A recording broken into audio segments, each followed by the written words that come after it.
ఆ పాప ఏంటమ్మా ఇవన్నీ? బెండకాయలు, బెండకాయలు, క్యారెట్, క్యాప్సికమ్. ఇంకేం కావాలి? ఇంకేం కావాలండి? ఏం కావాలి కాదమ్మా, అసలు ఏమేమి కూరగాయలు ఉన్నాయి? మునగాయలు, వంకాయలు ఉన్నాయి. వంకాయలు చౌకగా ఉన్నాయండి, కిలో 10 రూపాయలు. ఆ, టమాటాలు ఇంకా చౌకగా ఉన్నాయి, కిలో 5 రూపాయలు. బెండకాయలు ఇంకా చౌకగా ఉన్నాయి, కిలో 2 రూపాయలు. ఇంకెందుకు చాలా పెద్ద రేట్ ఏంటయ్యా అంటే మన మిరపకాయలకి వచ్చింది బాగా ఎక్కువ రేటు. అది కిలో 200 పలుకుతోంది మిరపకాయకి. ఏం తీసుకుంటారు?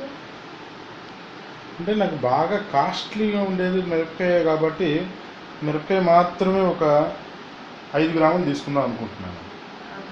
5 గ్రాములు తీసుకుంటే మీకు ఎంతకి వస్తుందంటే ఒక 50 రూపాయలకి వస్తుంది.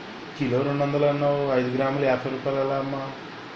అంటే ఓకే, ఇది ఇది నీ సపరేట్గా నువ్వు కనుక్కున్న మ్యాథ్స్ అన్నమాట. లేదు లేదు, అవును, కిలో 200 కదా.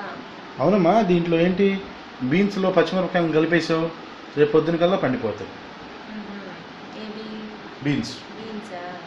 పక్కన పెట్టమంటారా? ఓ రెండు పక్కకి ఒకేలా ఉన్నాయి కదా అని.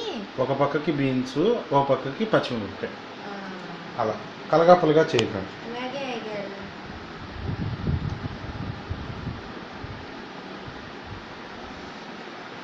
So finally, this is the video of our vegetables for the next 6 days.